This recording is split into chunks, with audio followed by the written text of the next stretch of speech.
George তাই না? Catherine aunty, uncle, ভাই, ম্যাডি, আমি ফিরে এসেছি।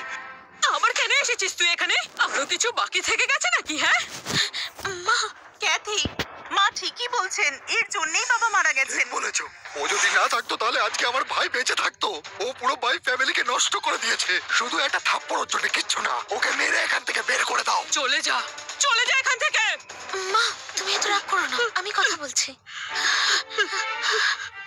জর্জ, দেখে নিয়েছো তো, এখানে তোমার আর কোনো জায়গা নেই। ক্যাথরিন, আমার পুরো ফ্যামিলি শেষ হয়ে যাওয়ার দুঃখ আঙ্কেল ভাই পেয়েছিলেন।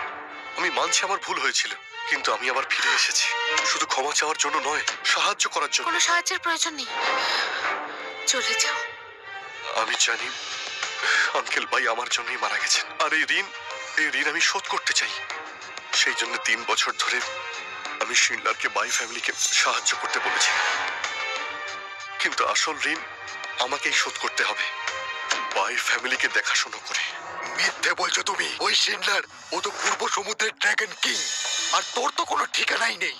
আরে ও তোর কথা কেন শুনবে? আরে তুই জানিস তুই যেটা বলছিস তার জন্যে আবারও বাই ফ্যামিলির ওপর কত বড় বিপদ নেমে আসবে জানিস তুই? যদি আপনাদের বিশ্বাস না হয় তাহলে আমি শিনলারকে এখানে ডেকে সবকিছু প্রমাণ করতে পারি। জর্জ, অনেক হয়েছে।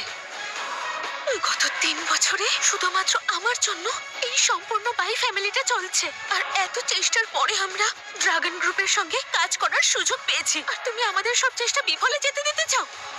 এটা আমি আশা করিনি। ক্যাথরিন, আমাদের এনগেজমেন্ট হয়েছিল, তুমি কি ভুলে গেছো? আমি তোমার সঙ্গে এটা কি করে করতে পারি?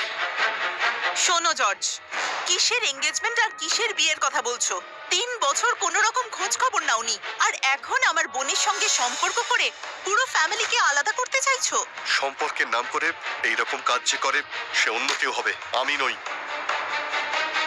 আমি জানি আপনারা বিশ্বাস করবেন না, ঠিক আছে। আমি একটু আগে শিনলারকে বলেছি যে বাই ফ্যামিলির নামে $1 বিলিয়ন ট্রান্সফার করতে। যখন পেয়ে যাবেন তখন আপনারা বিশ্বাস করবেন যে আমি পুরনো কথা ভুলে যাইনি। ড্রাগন গ্রুপের $1 ট্রিলিয়ন কন্ট্রাক্ট আসছে।